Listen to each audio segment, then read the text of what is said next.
Magandang araw, Pasakenyos at Pasakenya. Ito ang Pasakaw Patrol News, tagapaghatid ng totoo at maaasahang balita. Ako si Juban Rivero, Zarina Villamante, ang inyong tagapagbalita. Para sa unang balita, annual intramural sa Liceo de Pasakaw ay ginaganap ngayong araw. Ang detalye ay hatid sa atin ni Justy Harris.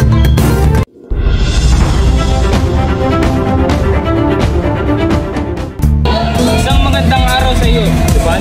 So makikita natin dito sa aking likuran na isang pantaunang intramurals na ginaganap dito. Sa unang araw, ang Children's Competition at makikita natin dito sa likuran naglalaban-laban ng mga at ito lang, Juban, ang mga kaganap dito sa Liceo de Pasakaw. Balik sa inyo, Juban.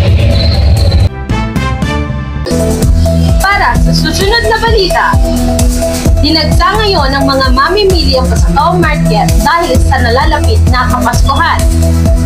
Live ngayon sa Pasakaw Market, si Miss Aira Villaraza.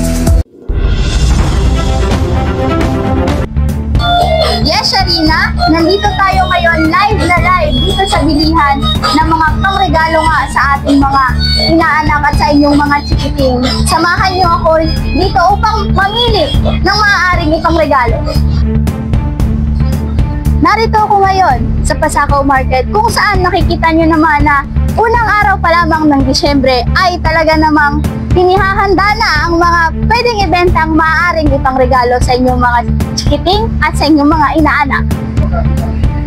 Iba't ibang ang mga bilihin ang naririto. Kita nyo naman dito sa aking gilid ay meron ditong mga tsinelas na bagay sa inyong mga anak. Meron din ditong mga laruan na mabibili nyo lamang sa mababang halaga at maaari nyo rin iregalo sa inyong mga inaanak. Mula rito sa Pasakaw Market, ako si Aira Villaraza, nagbabalita. Balik sa inyo sa studio, Sharina at Juban. Maraming salamat sa hatid mong balita, Miss Aira Villaraza. Oo nga pala, partner, malapit na ang Pasko. May nabili ka na bang regalo? Meron na partner dun sa baby ko. Sana all, Sana all na lang talaga. Para sa ating panghuling balita, ating alamin ang kalagayan ng panahon sa Pasakaw. Ang detalye ay hatid sa atin ni Miss Angelica Roton. Magandang araw mga kapipinyos. Live tayo ngayon dito sa Pasakaw na kung saan kasalukuyan nating nararanasan ang maulan na panahon. Narito ang ulat ng panahon para sa Pasakaw, Camarines Sur. Ngayong araw, December 1, 2024. Ngayong umaga, magiging maulap o mahina na may papatak-patak na ambon. Ang temperatura ay nasa 25 degrees Celsius na may banayad na hangin mula sa timog kanluran na nasa 5 km per hour. Sa hapon naman ay patuloy na maulap na may bahagyang ambon. Tataas ang temperatura hanggang 29 degrees Celsius at ang hangin naman ay magmumula sa hilagang silangan na nasa 8 km per hour. Ngayong gabi, inaasahang magkakaroon ng papatak-patak na ambon. Bababa ang temperatura sa 26 degrees Celsius at mahina ang hangin mula sa hilagang silangan na nasa 8 km per hour. Sa loob ng 24 oras, may posibilidad na aabot ng 0.5 mm o light rain.